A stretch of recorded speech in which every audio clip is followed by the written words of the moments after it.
तो बहुत बहुत स्वागत है आप सभी लोगों का हमारे चैनल ग्रो विद स्टडी में। दोस्तों आज की इस वीडियो में मैं आप सभी लोगों का क्लास 12 हिंदी में 6 नंबर पक्के कराने वाला हूं, क्योंकि दोस्तों मैं आप सभी लोगों को इस वीडियो में रस छंद और अलंकार को बताने वाला हूं, जो कि हमारे बोर्ड एग्जाम में हिंदी के सब्जेक्ट में हिंदी के विषय में 6 नंबर में पूछे जाते हैं। तो चलिए वीडियो को स्टार्ट करते हैं। और दोस्तों वीडियो को स्टार्ट करने से पहले आप सभी लोगों से एक प्यारी सी एक छोटी सी रिक्वेस्ट है कि अगर आप हमारे चैनल पर पहली बार आए तो प्लीज हमारे चैनल को सब्सक्राइब करके वीडियो को भी जरूर से लाइक कर दीजिएगा। तो चलिए देखते हैं कि रस छंद अलंकार हम कैसे याद करेंगे और दोस्तों इसको हमें कैसे याद करना है। तो देखिए सबसे पहले कक्षा 12 का या हिंदी का है रस छंद अलंकार। आप इसे कक्षा 9, 10, 11, 12 किसी में भी आप है आप सभी लोग ये वीडियो देख सकते हैं, क्योंकि दोस्तों कक्षा 9, कक्षा 10, 11, 12 सभी में रस छंद अलंकार होते हैं। तो यह वीडियो आप सभी लोगों के लिए है। तो देखिए यहाँ पर देखिए स्पेशली ये वीडियो कक्षा 12 वाले के लिए है, वैसे ये सभी के लिए है। देखिए रस छंद अलंकार। तो सबसे पहले हम लोग किसके बारे में बात करेंगे? रस के बारे में। ठीक है दोस्तों, तो सबसे पहले हम लोग रस के बारे में बात करेंगे। देखिए रस हमारे, देखिए हमको कितने पढ़ने हैं और कितने याद करने हैं। यहाँ पर मैं क्या करूंगा, उन्हीं टॉपिक्स को यानी कि रस के उन्हीं प्रकार को बताऊंगा, और उसमें से भी हमें कितने याद करने हैं उसको बताऊंगा। यानी कि अगर 4 है तो उसमें से 2 या 3 आपको याद कर लेंगे, उसमें से आपका फंस जाएगा। तो ज्यादा नहीं याद करना है, बस जितना बताऊंगा उतना याद करना है। देखिए सबसे पहले हम लोग रस के बारे में बात करेंगे। तो रस में देखिए क्या होता है, श्रृंगार रस होता है, वीर रस होता है, करुण रस होता है, हास्य रस होता है और शांत रस होता है। ठीक है, तो ये 5 आपको पहले तो लिख लेना है अपने कॉपी में, कौन कौन से? श्रृंगार रस, वीर रस, करुण रस, शांत रस और हास्य रस। ठीक है दोस्तों, तो ये 5 रस हमारे कौन से हो गए? श्रृंगार रस, वीर रस और करुण रस, हास्य रस और शांत रस। ठीक है, तो इस 5 रस को आपको अपने कॉपी में लिख लेना है। अब दोस्तों देखिए मुद्दे की बात आई, ये हमारा टॉपिक जो होता है ये 2 नंबर का होता है, तो इस पर ज्यादा मेहनत हमें नहीं करना है। यानी कि ज्यादा मेहनत नहीं करना है, बस हमें इसका परिभाषा याद रखना है और इसका एक उदाहरण याद रखना है। यहाँ से हमारे 2 नंबर ऐसे पक्के होते हैं। तो ये 2 नंबर हमें कैसे मिलेंगे, तो इसी के बारे में मैं आप सभी लोगों को बताऊंगा। यानी कि 2 नंबर हमारे रस से, 2 नंबर छंद से, 2 नंबर अलंकार से। तो बात हो रही है अभी रस की। तो देखिए रस में हमें जैसे श्रृंगार रस है, तो श्रृंगार रस का हमें सबसे पहले तो स्थायी भाव पता होना चाहिए, और दूसरा हमारा उदाहरण। क्योंकि दोस्तों देखिए हमारा जो रस होता है ये 2 नंबर में पूछा जाता है, और दोस्तों 2 नंबर को भी हमारे एक एक नंबर में क्या होता है? डिवाइड किया जाता है। दोस्तों एक एक नंबर में डिवाइड हुआ जाता है, डिवाइड किया जाता है। देखिए एक नंबर उसका स्थायी भाव पे, ठीक है दोस्तों, एक नंबर उसका स्थायी भाव पर, और जो एक नंबर है उसके उदाहरण पर मिलता है।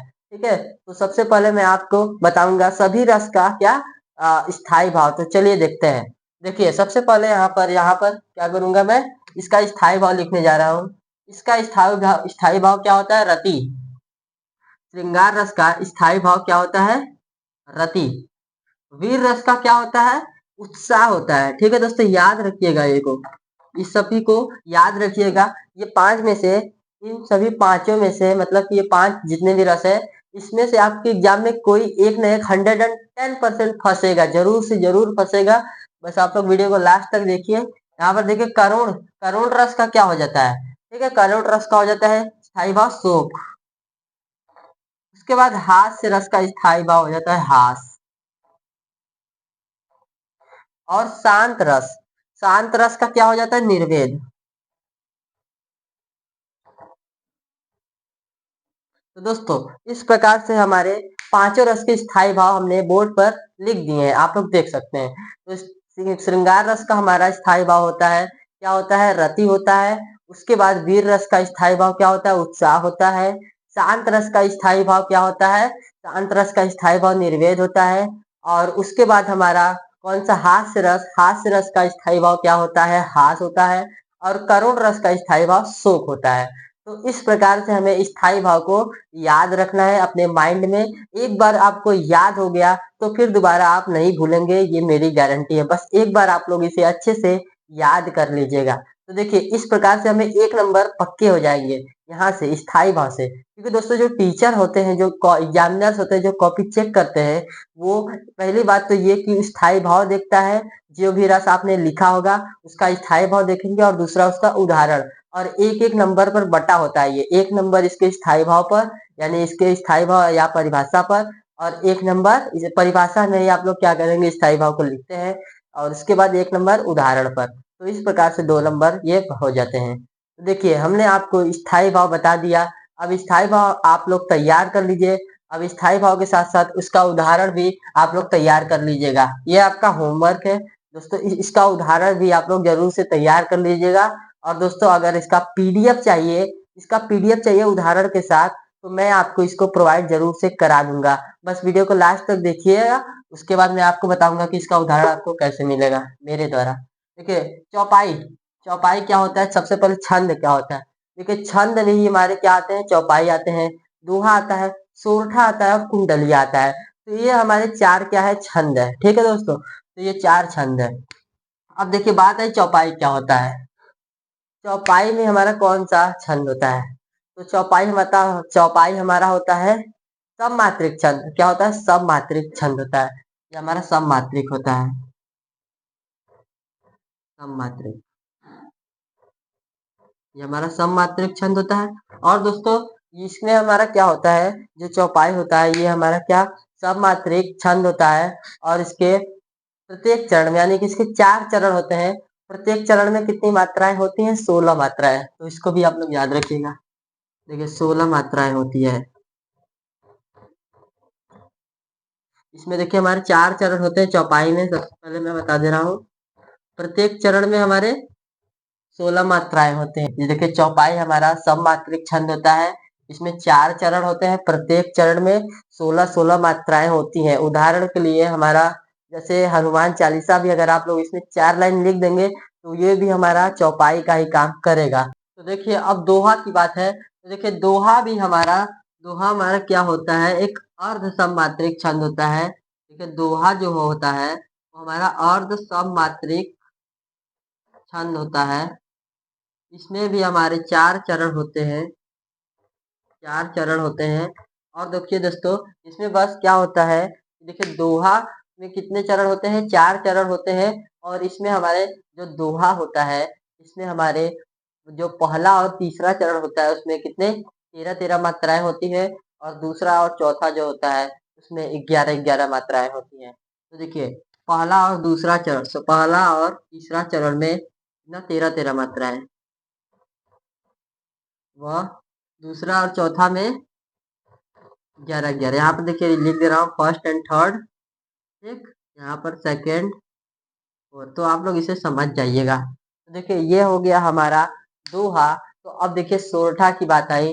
तो सोरठा भी हमारा अर्ध सममात्रिक छंद होता है। सोरठा भी हमारा अर्ध सममात्रिक छंद होता है। अर्ध सममात्रिक छंद होता है। इसमें भी हमारे 4 चरण होते हैं। इसमें भी हमारे 4 चरण होते हैं। सोरठा में, सोरठा देखिए सोरठा में हमारे पहले और तीसरे में क्या होता है? 11-11 मात्राएं और दूसरे चौथे में 13-13 मात्राएं होती हैं। पहले और तीसरे में 11-11, दूसरे और चौथे में 13-13 मात्राएं होती हैं। तो इस प्रकार से हमारे दोहा और सोरठा हो गए। तो देखिए ये भी हमारे 2 नंबर में पूछे जाते हैं। और देखिए दोहा और सोरठा मोस्ट इम्पॉर्टेंट होते हैं हमारे, क्योंकि दोस्तों देखिए दोहा और सोरठा इसलिए इम्पोर्टेंट होते हैं कि ये हमारे ज्यादा सेट में पूछे जाते हैं। दोहा तो ज्यादातर पूछा जाता है, मोस्टली बहुत ज्यादा इम्पोर्टेंट है दोहा। और चौपाई भी हमारा इम्पोर्टेंट है, तो इसे भी आप लोग जरूर से याद रखिएगा। देखिए दोहा का अगर आप लोग उदाहरण आप लोग अगर चाहते हैं लिखना तो बहुत सारे दोहा है, लेकिन कबीर दास का अगर आपको याद होगा दोहा तो उसे भी आप लोग लिख लीजिएगा। कबीर दास का बहुत सारा दोहा है। तो इस प्रकार से हमारे दोहा, सोरठा और चौपाई हो गया। देखिए दोहा की बात करें तो कबीर दास का एक उदाहरण है। देखिए जैसे हो गया, बुरा जो देखा मैं चला, बुरा न मिला कोई, जो दिल देखा जो आप नो मुझसे बुरा न कोई। तो ये कबीर दास जी का एक बहुत ही प्रसिद्ध दोहा है। तो आप लोग इसे जरूर से लिख सकते हैं, ये मेरा उदाहरण है। या फिर आप लोग अगर आप लोग को अपना दोहा याद है कोई तो उसे आप लोग जरूर से एग्जाम में लिख दीजिएगा, ताकि आपको जो छंद का है, जो छंद आपको मिलेगा जैसे दोहा मिलेगा आपके एग्जाम में, तो आपके 2 में से 2 नंबर मिल सके। तो इस प्रकार देखिए हमारा चौपाई, दोहा, सोरठा कंप्लीट हुआ। अब देखिए बात आई कुंडलिया छंद की। तो कुंडलिया छंद भी हमारा क्या होता है? सबसे अलग होता है ना दोस्तों? जो कुंडलिया छंद होता है वो सबसे ही अलग होता है। सबसे अलग होने का क्या मतलब है कि यह हमारा विषम मात्रिक छंद होता है। क्या होता है? विषम मात्रिक। कुंडलिया क्या होता है हमारा? विषम मात्रिक। दोस्तों ये अगर राइटिंग आपको समझ में नहीं आया होगा, ये जो भी लिखा है, तो उसके लिए मैं माफ़ी चाहता हूँ। देखिए राइटिंग थोड़ा सा यहाँ पर मेरा बेकार है, ठीक है। आपको अगर समझ में नहीं आ रहा है तो मेरे जो मैं बोल रहा हूँ उससे आप लोग समझिएगा। ये देखिए क्या लिखा है, विषम मात्रिक लिखा है। कुंडलिया क्या है? विषम मात्रिक छंद होता है। और देखिए कुंडलिया हमारा क्या होता है? विषम मात्रिक छंद होता है। और यह इसमें क्या होता है? इसमें 6 चरण होते हैं। कितने चरण होते हैं? 6 चरण। ठीक, 6 चरण। और देखिए इसमें 6 चरण होते हैं और प्रत्येक चरण में कितने होते हैं? 24 मात्राएं होते हैं। प्रत्येक चरण में 24 मात्राएं। 24 मात्राएं। प्रत्येक चरण में 24 मात्राएं होती हैं। और यह दोहा और सोरठा से क्या होता है? मिलकर बना होता है। ठीक है दोस्तों। तो और दोस्तों एक खासियत इसकी और है, यह जिस शब्द से स्टार्ट होता है, जिस शब्द से शुरू होता है, उसी शब्द से यह क्या होता है? अंत होता है इसका। यानी कि जिससे इसका शुरुआत होता है उसी से इसका अंत होता है।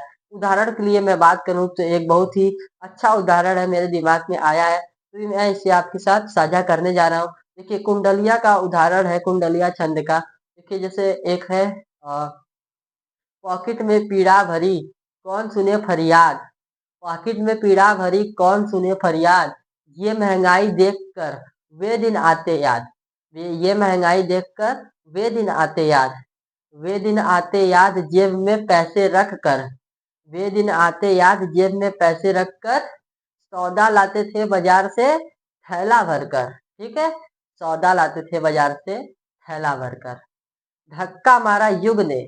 धक्का मारा युग ने मुद्रा की क्रेडिट में। धक्का मारा युग ने मुद्रा की क्रेडिट में।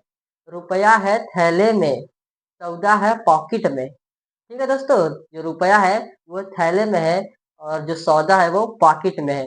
यह हमारा उदाहरण जो बढ़ती महंगाई है उस पर इसका अर्थ, मतलब अर्थ इसका यही है। जो बढ़ती महंगाई है उससे जो पुराने जमाने के लोग हैं वो कह रहे हैं कि पहले के जमाने में इतना पैसा था कि हम लोग थैला भरकर सामान लाते थे, लेकिन अब पैसा तो है लेकिन हम लोग थैला भरकर सामान नहीं ला पा रहे हैं। यानी कि ये हमारा उदाहरण हो गया कुंडलिया छंद का। तो आई होप ये उदाहरण आपको पसंद आया होगा। दोस्तों अगर पसंद आया होगा तो प्लीज हमारे वीडियो को लाइक करके चैनल को सब्सक्राइब कर दीजिएगा।